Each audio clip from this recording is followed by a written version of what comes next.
بسم الله الرحمن الرحيم. حضرة صاحب السمو الشيخ تميم بن حمد الثاني أمير البلاد المفدى، أصحاب الفخامة والمعالي والسعادة، رؤساء وممثلي الدول المشاركة، المفكرون والمحللون والمشاركون الأعزاء، السلام عليكم ورحمة الله وبركاته.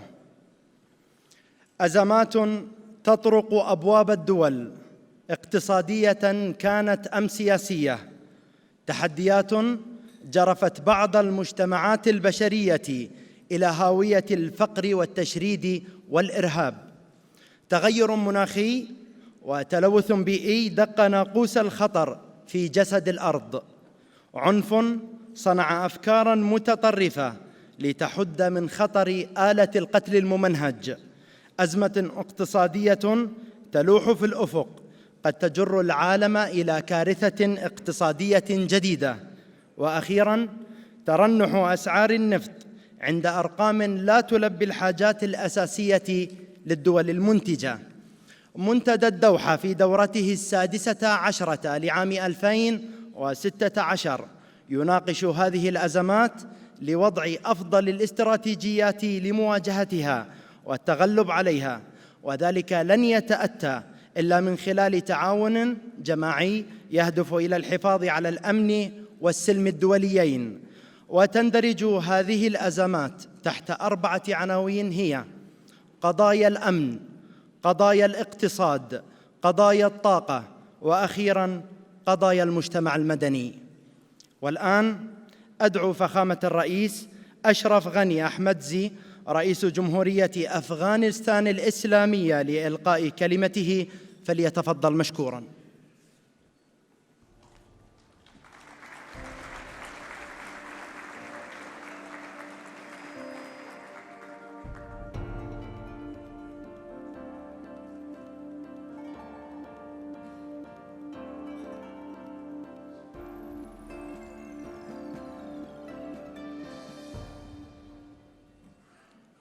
Bismillah ar-Rahman ar-Rahim.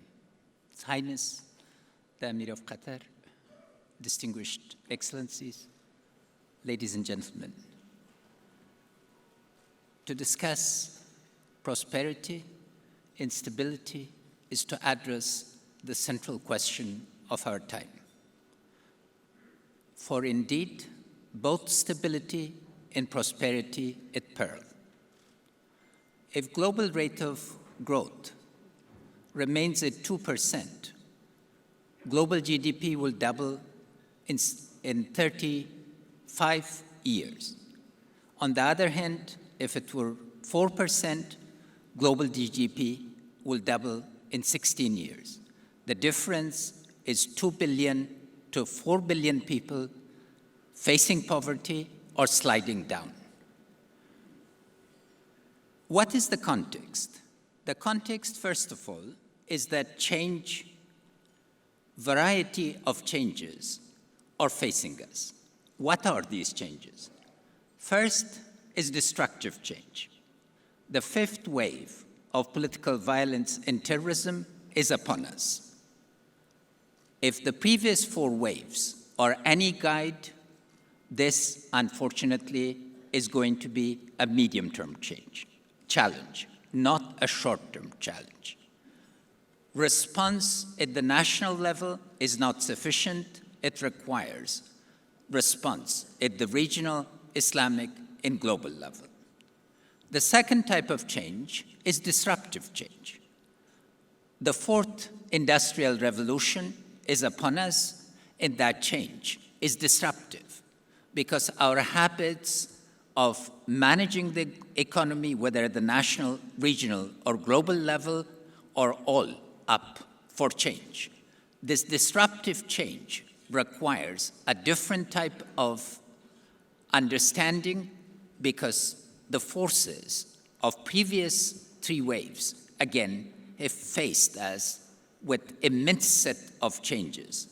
The third type of change is catastrophic, and that is with climate change and related set of issues because the level of uncertainty and unpredictability is extremely high. The 4th type of change is of our choice. That is creative change, where we join forces to understand that stability requires having the leadership, the vision, and the management capability to be able to sense and respond to these changes. Here, the role of our inherited international organizations, delighted to have the Secretary General of the UN, and thank you for your immense efforts on behalf of peace and global security. If the UN didn't exist, we would have to reinvent it at this time. But the nature of global understanding, you must be the first, Mr. Secretary General, requires fundamental reorganization in thinking. Mid-20th century organizations are no longer capable of responding to the challenges of the second half of the 21st century. We need a different set of global understandings and compacts to be able to deal with a series of simultaneous changes, because whatever else we have managed in the past is required common global understanding. Stability at this level requires new rules of the game. Without new rules of the game, stability would be slow in coming. But the major point, again, to emphasize, Your Highness and other distinguished members of the symposium, is we need a common vision. A vision where stability of all of us is mutually dependent, and where our stability comes in terms of sharing a common vision and having the leadership capabilities to be able to sense the changes in response to them, and to be able to think at the appropriate level and mobilize the appropriate set of forces. Here, let me make the fundamental proposition that functioning states are key to both stability and to prosperity. But in order to have a joint understanding, we must have international rules of the game where states both accept the rights and obligations of statehood and respond and generate a common understanding. All too often in our contemporary world, the response of the states is short-term, while the problems of stability and prosperity that we face are medium to long-term. That requires particularly states not to engage in behaving like non-state actors, malign non-state actors, or supporting not maligned state actors. The second level of response required for prosperity is to change the relationship both at the international and regional and national level between firms and states. The majority of the poor of the world do not have prospects of seeing prosperity unless the market becomes functional. And its ability to get functioning markets as essential as our need to have capable states, but capable states provide the enabling environment for markets to function. Last but most importantly, this requires rethinking citizenship in civil society at multiple levels, from the national, regional, to the global level. All of this, Highness, requires thinking the culture of organizations in reorganizing, not in terms of silos, in terms of mutual checkmates, where our inability to come together prevents us from responding in timely, effective, and accountable manner. But to be an optimistic realist and an idealist, a pragmatic idealist, the challenges that we face or within our collective capacity to solve. Collective action is needed more than ever, and I want to thank you for taking this initiative in providing this forum. I'm confident that our deliberations will result in concrete action, understanding, and ability to come together and engage in collective endeavors that will make the world both stable and prosperous. Thank you.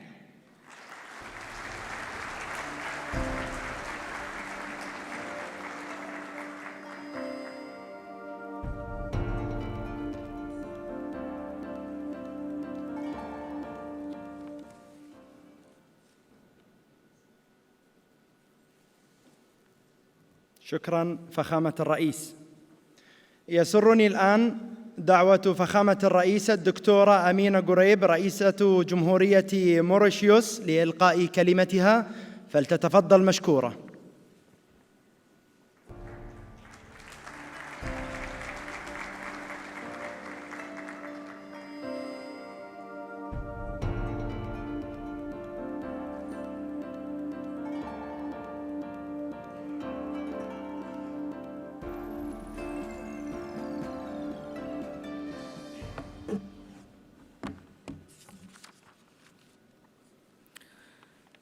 Your Highness, the Emir of the State of Qatar, Excellencies, ladies and gentlemen, a very good evening to all of you. Let me tell you how pleased we are to be in this magnificent city of Doha, and I would like to convey my sincere thanks and appreciation to the Government of the State of Qatar for the very warm welcome extended to my delegation since our arrival yesterday. We bring you the greetings of the government and the people of Mauritius. Thanks to the high patronage of His Highness the Emir of the State of Qatar, this forum has now become one of the most thought-provoking and a must-attend global platform of our times.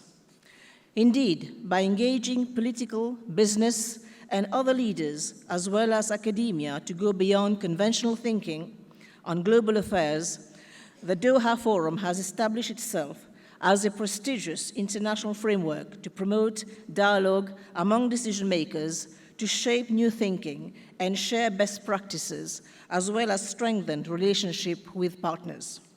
I wish to congratulate His Highness for his dedication and commitment to the continued success of this forum. It is therefore with great pleasure and utmost pride that I address this august gathering to share my thoughts on the centrality of stability and prosperity in a fast-changing yet unequal world. Our deliberations are very timely, as we are living in an era when the world is facing a multitude of threats and when peace and stability can no longer be defined as the mere absence of international armed conflict. Humanitarian crises and mass displacement of populations are clearly threats to regional or international security. In parallel, the international security dimensions of pandemics, such as AIDS, weapons and drug trafficking, international terrorism, and environmental calamities, as well as the high frequency of extreme weather events, have become an essential element of our political discourse. We are also witnessing a proliferation of transnational crime networks which operate from different distant places simultaneously and affect national overseas. Infectious diseases and pandemics are spreading today very rapidly across the world. The fact that many of these new challenges are created by non-state actors adds a new dimension to the international security debate. Economic and social threats, including financial crises and poverty, human trafficking, cybersecurity, competition over scarce resources, inter- and intra-state conflict, large-scale atrocities alongside the spread of nuclear, chemical, and biological weapons are some of the global security issues which weigh heavily on the stability and the prosperity equation. Excellencies, ladies and gentlemen, my premise is that at the heart of this debate also lies the fundamental question of inequality. Inequality is indeed one of the key factors that challenge the very foundations of global stability and prosperity.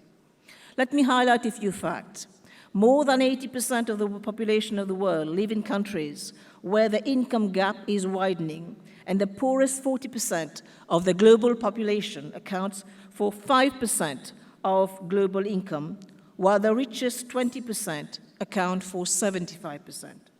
This is clearly unsustainable. The world's population is projected to reach 9.5 billion by 2050, and this poses the huge challenge of equitable access to the global commons. Population growth is mostly occurring in the cities of developing countries due to rapid urbanization. It is estimated that by 2050, more than 2/3 of the world's population will live in cities. This rapid, often unplanned urbanization brings risk of profound social instability.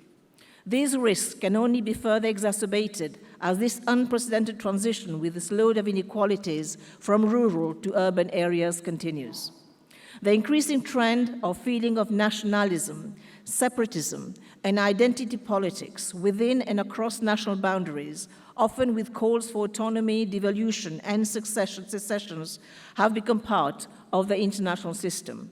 They can lead to a wide array of consequences that range from the collapse of governments and civil wars to more political disputes and peaceful protest. Although such feelings are underpinned by a variety of complex factors, a common thread is a deep-seated resentment of political and economic dominance by one group, again, rising an element of injustice and inequality. And lastly, the knowledge divide. While drawing attention to these realities, I'm not oblivious to the fact that a multipolar, interdependent, and increasingly complex globalizing world also offers opportunities. The expansion of international trade has been one of the channels through which globalization has contributed to world prosperity in the past decades. Other channels have included connectivity through the ICT technological innovation, especially in transportation, communications, and medicine, rising demands of education, and the spread of democratic governance. But it is also true that while the world has been witnessing unprecedented economic growth, lifting millions of people from the poverty trap, deep and recurrent challenges still remain. These include poverty, environmental degradation, persistent unemployment and jobless growth, political instability, violence and conflict, and marginalization of large sections of the population. In varying degrees, these problems are closely related to inequality. Indeed, inequality within and between states is one of the intractable challenges of our times and has deep implications on our ability or otherwise to achieve stability and prosperity. For instance, income inequality entails inequality of opportunity, and this extends to gender, ethnicity, disability, and age, amongst others. An inherent danger of inequality is that some sections of our population, including women and young people, feel excluded from the mainstream and end up feeling disenfranchised and become an easy fodder for conflict. Systemic deprivation of opportunities creates societal cleavages, unrest, and violence. This, in turn, reduces the sustainability of economic growth, weakens social cohesion and security, encourages inequitable access to and use of global commons, undermines our democracies and our hopes for sustainable development and peaceful societies. Excellencies, ladies and gentlemen, equity and equality of opportunity are essential to sustainable growth strategies and achieving stability and prosperity. I'm convinced that government have a central role to play in building the policy framework required to stimulate more inclusive and participatory forms of growth, including through investment in public infrastructure, education, health, as well as social empowerment. Governments also need to provide the leadership and good governance required to implement the right policies which generate ownership models. At the same time, new business models that make inclusive growth a core strategic component rather than a peripheral activity are needed. The current prevalent business model, excessively focused on shareholder value, is flawed and heighten inequalities in society. Its relentless pursuit will sow the seeds of destruction. In our legitimate aspiration to accelerating growth and sustainable development, inclusive growth should be an individual goal as well as an institutional goal. Inclusive growth as a process entails continuous social dialogue, sustainable and responsible creation, as well as distribution of adequate public goods, both welfare and wealth. It entails responsible and responsive governance, creating opportunities to those excluded from current growth models and where self-empowerment is generated. Developing inclusive economies in which both men and women have access to decent employment, legal identification, financial services, infrastructure, and social protection, as well as building societies where all people can contribute and participate in global, national, and local governance should, to my mind, become national priorities for government. The leaders of the 21st century at all levels, business, government, civil society, academia, intellectual artists, will be those who have the vision and means to embrace an integrated agenda which generates inclusive growth across the societal, economic, and environmental dimension, a prerequisite for stability and prosperity. It has been said that the great cause of the 19th century was against slavery. The great cause of the 20th century is against the ideological extremism, which have resulted in various forms of human extermination and bondage. The battles have not yet been entirely won.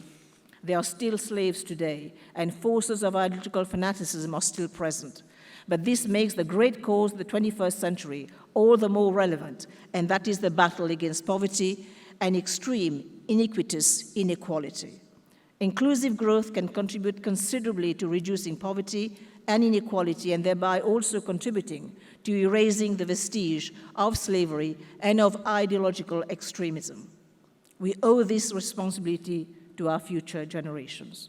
Excellencies, ladies and gentlemen, we all aspire to political stability and the organization of society in such a way that peace prevails and all citizens have the space and opportunity to develop their full potential. I will take the view that stability or political stability as a concept is a balancing act. It is time when a number of key factors are aligned and stability becomes the tangent on the curve of continuous change. In that sense, stability may sound as if it were a period of rest. In fact, we all know that stability is achieved as a result of sustained effort and all too often at a high price. It has been and will still be a challenge for many countries to maintain peace and stability in their region. Sadly, the greatest challenge of our time is still to find the tangent for peace and stability to prevail. Addressing challenges of that magnitude remains a difficult task. People engaged in the noble task of finding and preserving peace and stability must be doing a lot of experimentation. The conduct of international relations sometimes is a trial and error activity. And with all relationship, we are never too sure where you might be heading. My message to you today is that although the words and deeds of the so-called ordinary people usually count for little, there are moments in the grand scheme of things when speaking as one, their collective voice should resonate loud enough to make a difference. Technology is on their side. Social media today is a global phenomenon. People communicate instantly around the globe now. The only difference is that we should all use that energy as a force for doing good, not spreading hate and violence. Terrorism and extremism should be treated with the contempt and severity they deserve. Civil society has a crucial role to educate, especially the younger generation, and they should be empowered to do so. We all have to join hands and build the future we want for our planet, for our children, and for ourselves. Peace and stability are the beacons. We need to ensure that they remain alight, and so that we remain focused on the route to achieving progress and prosperity. And I thank you for your attention.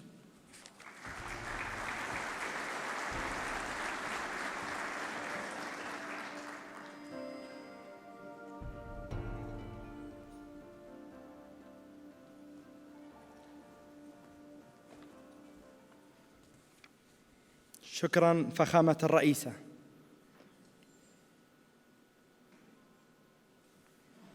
والآن أدعو فخامة الرئيس محمدو إيسوفو رئيس جمهورية النيجر لإلقاء كلمته، فليتفضل مشكوراً.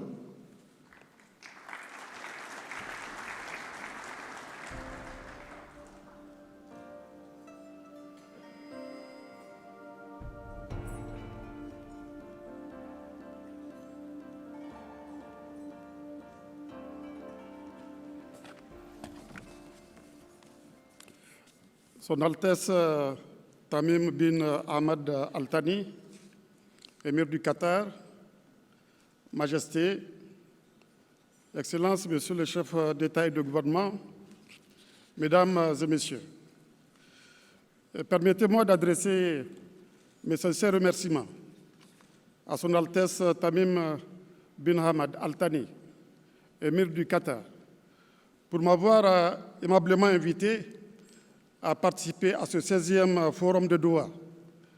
Je remercie également Son Altesse pour la qualité de l'accueil et de l'hospitalité réservée à ma délégation et à moi-même. Je salue la pertinence des thèmes que Son Altesse a bien voulu soumettre au débat du présent forum. En effet, débattre des voies et moyens pour atteindre la stabilité régionale et mondiale, ainsi que la prospérité, est d'une brûlante actualité. En particulier, les questions de sécurité et de défense, ainsi que celles relatives au développement économique et social, constituent les préoccupations durables, centrales de tous les pays. Altesse, Mesdames et Messieurs, à la fin des années 80, au moment où s'est effondré le bloc communiste, et où a pris fin la guerre froide, on a cru assister à la fin de l'histoire, comme ce fut le cas en 1806 à Iéna, quand les armées de Napoléon ont écrasé les armées prussiennes. Dans un cas, la fin de l'histoire devrait signifier le triomphe définitif des idées de la Révolution française. Dans l'autre, le triomphe définitif du libéralisme. On s'est trompé dans les deux cas, car l'histoire continue, comme le prouvent les affrontements incessants qui secouent actuellement le monde, signe que le modèle qu'on croit avoir triomphé est toujours contesté. Nous vivons dans un monde incertain et instable, un monde de violence, un monde où des organisations non étatiques affrontent des États, un monde où la pauvreté et les inégalités jettent des milliers d'hommes et de femmes frustrés dans le camp du terrorisme. Altesse, Mesdames et Messieurs, les inégalités entre pays et au sein d'un même pays n'ont jamais été aussi fortes. Ces inégalités créent l'instabilité politique et constituent le principal combustible qui alimente l'incendie que le terrorisme veut allumer dans le monde entier. Par ailleurs, elle bride la croissance économique mondiale et aggrave l'instabilité économique. Par conséquent, pour créer les conditions de la stabilité et de la prospérité mondiale, sur le plan politique comme sur le plan économique, il nous faut un monde plus juste et plus humain. C'est dire qu'il nous faut concevoir et asseoir une autre gouvernance politique et économique mondiale. Sur le plan politique, il faut une réforme profonde de l'Organisation des Nations Unies et dans la perspective de cette réforme, l'Afrique propose une solution articulée à travers le consensus d'Helsinki qui prévoit notamment une réforme équilibrée du Conseil de sécurité où elle serait équitablement représentée en disposant entre autres de deux sièges permanents avec tous les droits qui y sont rattachés. Sur le plan économique, il est évident que le fonctionnement de l'économie mondiale doit être profondément réexaminé. Sa phase de croissance extensive étant désormais derrière nous, les réformes qu'elle nécessite doivent mettre l'accent sur la création des conditions d'une croissance intensive profitable à tous. Cela passe nécessairement par la mise en place d'un meilleur équilibre entre le capital financier et le capital industriel, c'est-à-dire par une orientation plus massive des capitaux vers l'économie réelle. Cette nouvelle orientation peut permettre aux pays en voie de développement de recevoir davantage de capitaux et donc de réaliser davantage d'investissements et par conséquent de soutenir une croissance économique plus forte qui, à son tour, contribuera à la croissance et à la stabilité de l'économie mondiale. Je suis de ceux qui pensent que les pays en voie de développement ont beaucoup plus besoin d'investissements et de commerce juste et équitable que d'aide publique au développement. Altesse, Mesdames et Messieurs, la pauvreté et les inégalités alimentent le terrorisme. Nous ne le savons que trop dans la région du Sahel. Ce n'est pas un hasard. Si Boko Haram a pu s'installer dans le bassin du lac Tchad, ce n'est pas non plus un hasard. Si AQMI a pu s'installer dans le nord du Mali, ce n'est pas un hasard. Si l'ensemble du Sahel est aujourd'hui victime de la violence, de l'extrémisme religieux et des organisations criminelles, des trafics de drogue, des armes, d'êtres humains, etc. La paupérisation des populations du lac Tchad, conséquence de la raréfaction des ressources liées au retrait des eaux du lac, qui a perdu 90% de sa superficie par rapport aux années 60, explique le succès relatif de Boko Haram. C'est pourquoi les États des pays qui ont ce bassin en partage ont élaboré un plan de développement à moyen terme pour sortir ces populations de la pauvreté. Ils ont aussi élaboré un projet à long terme de réhabilitation du lac Tchad à travers le transfert des eaux à partir de l'Afrique centrale.